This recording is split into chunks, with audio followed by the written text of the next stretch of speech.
In this section, we'll look at the 1960 election and how Kennedy began to set up his administration. And as the 1960 election approached, Kennedy faced some problems. One was his Republican opponent was Richard Nixon. Nixon had considerable experience as Eisenhower's vice president and was well known from HUAC. He was a formidable opponent. The other was that Kennedy was Catholic, and the nation had never had a Catholic president. Many Republicans were saying that if Kennedy were elected, the Pope or the Catholic Church would be calling the shots. In a gutsy move, Kennedy gave a televised address to a number of ministers in Houston in September 1960, only 2 months before the election. And he said that while he was a Catholic, he would be bound by the Constitution, and he would not just blindly follow the Pope. His speech became famous as a statement of separation of church and state, and sort of helped diffuse the issue for the general election. What helped Kennedy's campaign was 4 nationally televised debates. It was the first time that presidential debates had ever been televised. Nixon refused to wear makeup and was getting over the flu and didn't look too great. JFK had appeared tanned and relaxed, and he'd been coached on how to appear before the camera. And the difference was that people listening on the radio said Nixon won, but people watching on TV, which was the majority, said that JFK won. The audience was more than 70 million, the most ever. And after the debates, polls showed JFK's numbers were rising. So it was an interesting turning point in the campaign.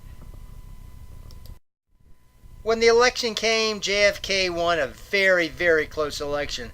34,227,000 votes to Nixon's 34,108,000 votes. The popular vote difference is only 1/5 of 1% of the total number of votes cast. Only 118,000 votes out of 68 million was between the candidates. The Electoral College wasn't as close, but was still close nevertheless, 303 to 219.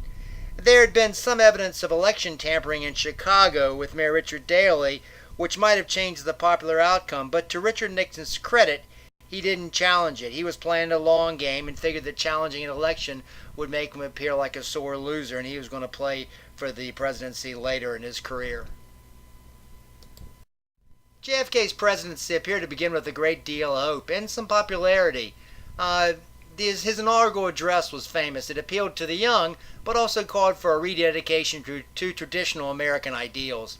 He said, "Let the word go forth from this time and place to friend and foe alike that the torch has been passed to a new generation of Americans, born in this century, tempered by war, disciplined by a hard and bitter peace, and proud of our ancient heritage." I should note that JFK was the first president to be born in the 20th century. And then his inaugural address ended famously with, quote, "And so, my fellow Americans, ask not what your country can do for you, ask what you can do for your country." It was one of the more famous inaugural addresses. JFK promised his domestic agenda as the new frontier. He said, "We stand today on the edge of a new frontier, the frontier of the 1960s, a frontier of unknown opportunities and perils, a frontier of unfulfilled hopes and threats."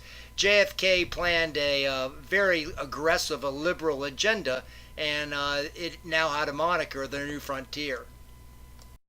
For his advisors, JFK selected a number of young professor types. It was quite a contrast from the businessmen of the Eisenhower cabinet. Most notably, JFK selected for his Attorney General his brother, 35-year-old Robert Kennedy, which of course led to charges of nepotism. Kennedy, in a typical fashion, diffused the controversy by saying, "I see no problem with giving Robert some legal experience before he goes out and practices law." Of course, everybody then would laugh, and the issue got diffused. This concludes the section on the 1960 election and JFK preparing for his administration.